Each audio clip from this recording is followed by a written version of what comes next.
allemand Olaf Scholz. C'est son premier déplacement à Berlin, déplacement hautement symbolique. Pendant de longues semaines, l'Allemagne a été accusée de ne pas armer l'Ukraine assez face à la Russie. Pourquoi ne se rend-il dans ce pays que maintenant? Luc André à Berlin.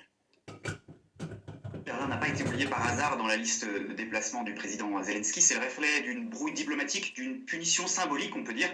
En évitant l'Allemagne, le numéro 1 ukrainien a protesté pour la complaisance passée des responsables allemands avec Moscou à ses yeux et leur réticence depuis le début du conflit à livrer plus d'armes. Au printemps dernier, on se souvient, le président Frank-Walter Steinmeier avait dû rebrousser chemin alors qu'il voulait se rendre dans la capitale ukrainienne. Le social-démocrate, alors en ligne avec une ligne historique de son parti, était un défenseur du maintien coûte que coûte d'un dialogue avec Moscou, malgré l'annexion de la Crimée, malgré le soutien aux séparatistes du Donbass. Ces querelles sont désormais oubliées. Steinmeier a admis ses erreurs d'appréciation. L'Allemagne a livré du matériel militaire de pointe. La visite du président Zelensky aujourd'hui valide la normalisation des relations entre les deux capitales.